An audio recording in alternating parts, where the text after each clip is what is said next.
Subscribe करिए rising Uttar Pradesh को और दबाइए इस बेल आइकन को ताकि आप पाएं यूपी की न्यूज अपने मोबाइल पर सबसे पहले। कोरोना वायरस के नए खतरनाक वेरिएंट डेल्टा प्लस ने उत्तर प्रदेश के लोगों की भी चिंता बढ़ा दी है। राज्य में कोरोना के नए वेरिएंट डेल्टा प्लस से संक्रमित 2 नए मरीज सामने आए हैं और इसमें से एक की मौत हो चुकी है।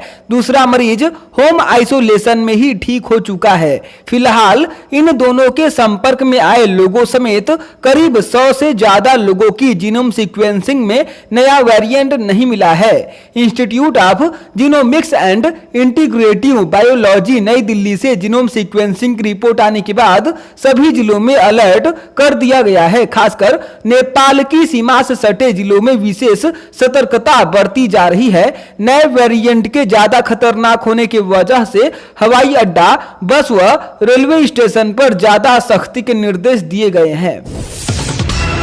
कोरोना वायरस संक्रमण की सेकेंड स्ट्रेन पर बखूबी नियंत्रण के बाद उत्तर प्रदेश ने इससे बचाव के लिए सबसे सटीक उपाय माने जाने वाले वैक्सीनेशन में भी बाजी मार ली है। मुख्यमंत्री योगी आदित्यनाथ की लगातार मॉनिटरिंग तथा लक्ष्य निर्धारण के कारण उत्तर प्रदेश अब कोरोना वैक्सीनेशन में देश के राज्यों में अव्वल स्थान पर है। उत्तर प्रदेश में 4,91,920 लोगों को कोरोना वैक्सीन की डोज बीते 24 घंटे के दौरान दी गई, जबकि यहां अब तक कुल 3,58,35,932 लोगों को कोरोना वैक्सीन की डोज दी गई है। यहां पर 3 करोड़ लोगों को कोरोना वैक्सीन की पहली डोज दी गई है।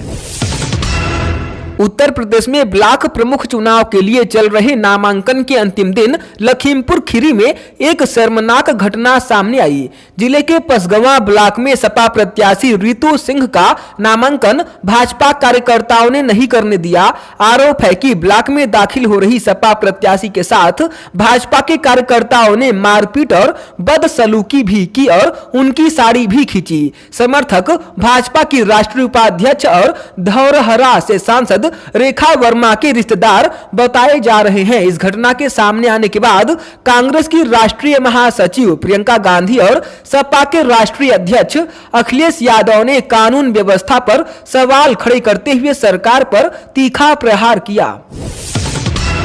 प्रदेश के सभी 75 जिलों में ब्लॉक प्रमुख चुनाव के लिए नामांकन प्रक्रिया पूरी हो गई है, लेकिन नामांकन के दौरान और उससे पहले राज्य के तमाम जिलों में अराजकता, गुंडागर्दी, धांधली, मारपीट, फायरिंग और लूटपाट का आलम दिखाई दिया। अब तक 16 से ज्यादा जिलों में बवाल की खबर है। कन्नौज, सीतापुर, बुलंदशहर, पीलीभीत, झांसी, उन्नाव, अयोध्या, बस्ती, गोरखपुर, संभल, चित्रकूट, जालौन, फतेहपुर, एटा, अम्बेडकर नगर, महाराजगंज में खुलेआम फायरिंग व मारपीट हुई। कई जिलों में बवाल इतना बढ़ा हुआ था कि पुलिस पीछे हट गई और प्रत्याशी के समर्थकों ने एक दूसरे पर फायरिंग करते हुए लाठी डंडों से हमला करते रहे। कन्नौज, देवरिया, एटा, रायबरेली समेत कई जिलों में कवरेज को पहुंचे पत्रकारों पर ही प्रत्याशियों के समर्थकों ने हमला कर दिया। पत्रकारों को दौड़ा दौड़ा कर पीटा गया। बीजेपी के राष्ट्रीय अध्यक्ष जेपी नड्डा राजधानी लखनऊ पहुंचकर पीजीआई में भर्ती पूर्व मुख्यमंत्री कल्याण सिंह का हाल जानने पहुंचे। जेपी नड्डा पीजीआई पहुंचते ही सबसे पहले कल्याण सिंह से मिले और उनकी सेहत की जानकारी ली। इसके बाद डॉक्टरों से भी उनकी तबीयत के बारे में जानकारी ली। डॉक्टरों ने बताया कि कल्याण सिंह की तबीयत में लगातार सुधार हो रहा है और पहले की अपेक्षा अब वो अच्छा रिस्पांस कर रहे हैं।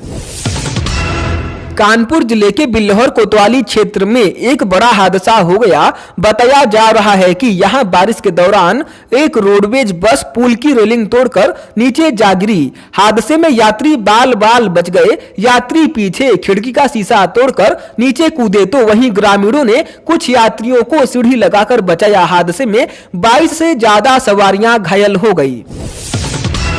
AIMIM chief Asaduddin Owaisi UP दौरे पर हैं। भागीदारी मोर्चा के संयोजक और भारतीय सुहेलदेव समाज पार्टी के अध्यक्ष ओम प्रकाश राजभर से मिलने के बाद ओवैसी बहराइच पहुंचे। यहां उन्होंने पार्टी कैंप का शुभारंभ किया। इसके बाद वह क्रूर शासक महमूद गजनवी के भांजे सालार मसूद गाजी के मजार पर जियारत करने पहुंचे गए। इसी के साथ विवाद भी शुरू हो गया। सालार मसूद को महाराज सुहेलदेव ने ही युद्ध में मारा था।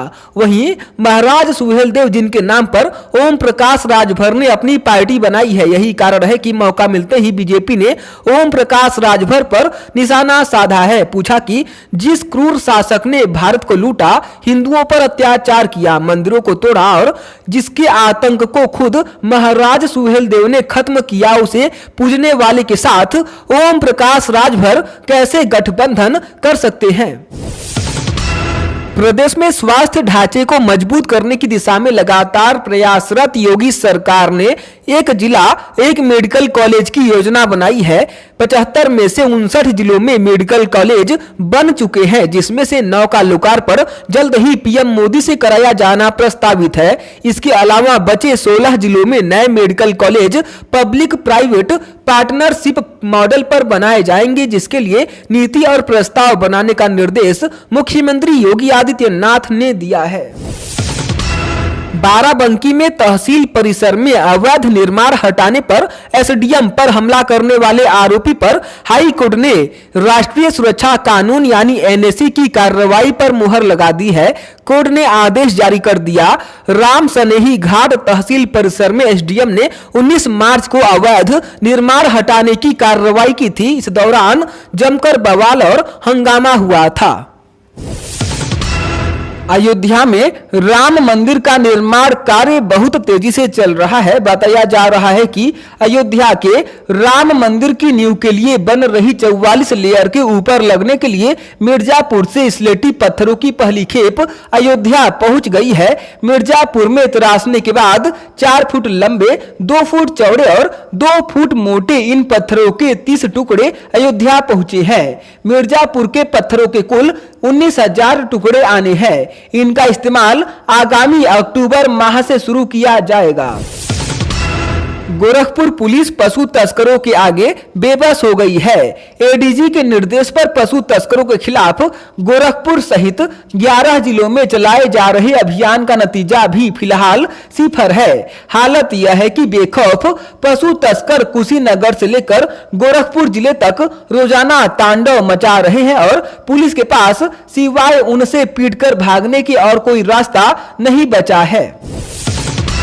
गोरखपुर जिले के 3 नाबालिग बच्चे मां बाप द्वारा ऑनलाइन गेम खेलने से पाबंदी लगाने पर मंगलवार की रात करीब 9 बजे बैग व साइकिल लेकर घर छोड़कर भाग गए। बुधवार को पूरे दिन इधर उधर तलाश करने के बाद जब उनका कहीं पता नहीं चला तो परिवारजनों ने पुलिस को सूचना दी। पुलिस ने उनकी तलाशी शुरू कर दी।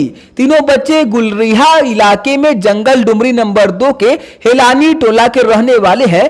उधर एसएसपी दिनेश कुमार प्रभु ने बताया कि बच्चों की तलाश के लिए 25,000 रुपए का इनाम घोषित कर दिया गया है।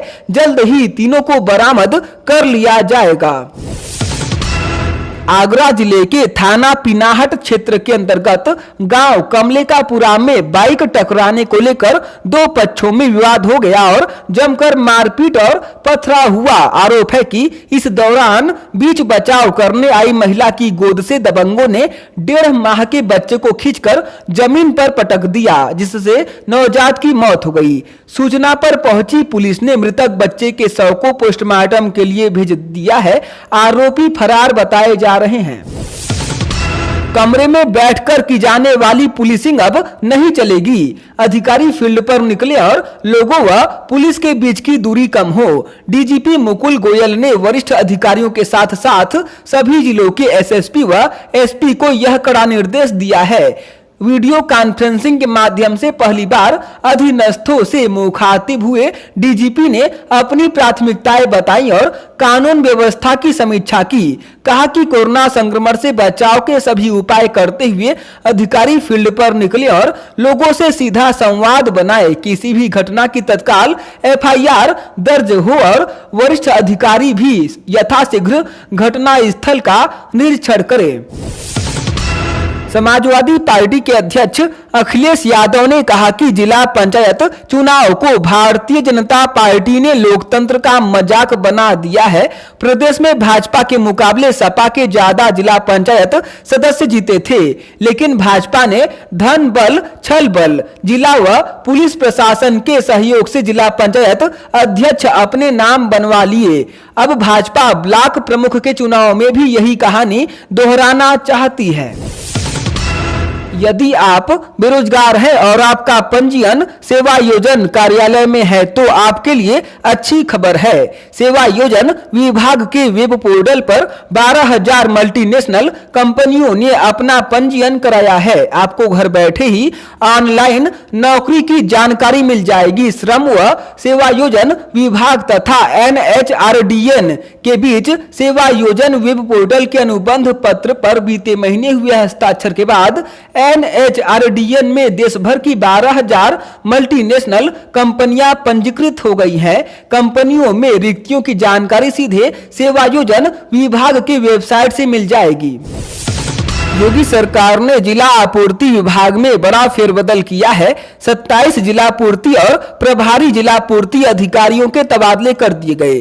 जिला आपूर्ति विभाग की ओर से जारी तबादला सूची के अनुसार राघवेंद्र कुमार सिंह को मथुरा से मेरठ, संजीव कुमार को मुरादाबाद से वाराणसी, सुरेंद्र कुमार को हाथरस से गोंडा, सत्यवीर सिंह को कासगंज से बस्ती, रामेंद्र प्रताप सिंह को बदायूं से गोरखपुर, सीमा त्रिपाठी को बरेली से इटावा, अजय प्रताप सिंह को जौनपुर से मुरादाबाद, राकेश कुमार तिवारी को सोनभद्र से बाराबंकी, संतोष विक्रम शाही को बाराबंकी से जौनपुर, रमन मिश्रा को बस्ती से बदायूं, दीपक कुमार वासनीय को वाराणसी से श्रावस्ती, विमल कुमार शुक्ला को कुशीनगर से रायबरेली, मनीष कुमार सिंह को बिजनौर से सहारनपुर भेजा गया है।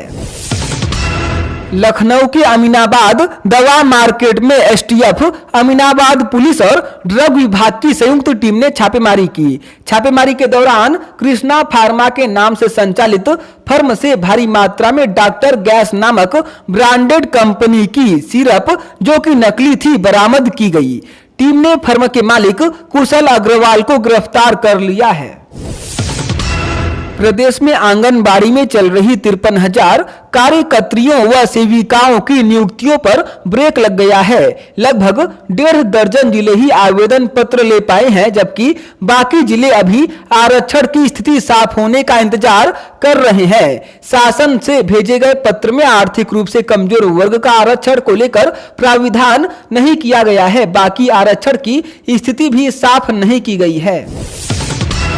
मेरठ पुलिस के इतिहास में भ्रष्टाचार और ठेकेदारी प्रथा को लेकर अब तक का सबसे बड़ा एक्शन किया गया है। एसएसपी मेरठ प्रभाकर चौधरी ने एक साथ 75 पुलिस कर्मियों को लाइन हाजिर कर दिया है। इनकी जगह पर नए पुलिस कर्मियों को मौका दिया जाएगा। गोपनीय जांच रिपोर्ट, व्हाट्सएप पर मिली शिकायतों की जांच और एसपी सीओ स्तर के अधिकारियों की रिपोर्ट के आधार पर यह कार्रवाई की गई है। इसके बाद पुलिस विभाग में हड़कंप मचा हुआ है।